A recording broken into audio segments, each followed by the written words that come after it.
As galerías da Oliva énchense de actividade durante o Nadal. A 7ª feira e obradoiros para nenos e nenas ocupan esta céntrica área comercial ata o 5 de xaneiro. Bueno, pois este obradoiro que estamos facendo consiste en crear a túa propia pansoliña de Nadal. Entonces, mediante uns xogos rítmicos que facemos e unha pequena iniciación moi pequeniña ao ritmo, intentamos sacar unha letra con eles e intentamos que fagan a súa propia pansoliña. Buscando nenos, pasea o apalpador, comendo castañas baixo sol, e comerán cocidos con Papá Noel. Os resultados moi bons, sacamos un pedazo de pansoliñas. Bastante bonito el villancico que hicimos y muy divertido. Os obxectivos xenéricos da 7ª feira de dar visibilidade ao potencial creativo de Pontevedra e promover o seu comercio local engádese nesta ocasión o de revitalizar este céntrico e emblemático espazo. Es mucha zona de paso, entonces animamos a que la gente se venga a pararse y no solo a pasar, pero muy bien, la verdad que bien. El fin de semana estuvo muy concurrido, sí que es verdad que aquí al haber actividades para niños, pues las madres pasan mucho y paran pues a ver mientras los niños están haciendo los talleres. Fue una oportunidad maravillosa para darnos a conocer, es la primera vez que estamos cara al público, porque siempre estamos en redes sociales.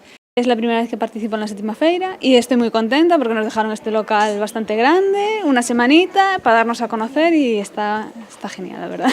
A ver si también la gente se va animando, porque bueno, en estas fechas como la gente está buscando regalitos y cosas así, pues animamos a que vengan aquí a comprar productos artesanales y que son a lo mejor regalos más únicos. 11 locais cedidos polos seus propietarios acollen a artistas e deseñadores pontevedreses que amosan o seu traballo.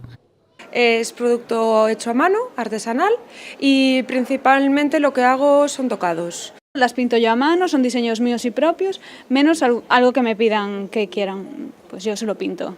No meu caso teño unha marca de roupa de surf, que traballamos con algodón orgánico e o poliéster reciclado de botellas de plástico. Todo hecho en papel, desde álbumes de fotos, libros de firmas, agendas, hasta joyería, láminas retroiluminadas, que son como lámparas con luces LED.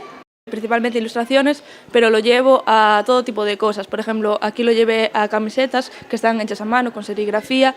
También vendo pegatinas, cerámica también hecho todo a mano. Y lo que yo le digo a toda la gente que viene, que detrás de cada una de las artesanías hay una historia, tanto del artesano como de la cultura. Entonces, bueno, pues es algo muy, muy rico, la verdad. Pueden ver mi trabajo, doy un poquito más de visibilidad, está muy bien esta iniciativa. La verdad es que la sensación es un poco esa, ¿no? El cómo sería si tuviéramos una tienda y me imagino que a todo el mundo le encantará la idea, ¿no? Porque al final los mercadillos son bastante duros y es increíble, es genial, la verdad que está muy bien. A oferta de Lecer complétase con actuacións musicais. As próximas citas serán o 27 e 29 de decembro e o 4 de xaneiro.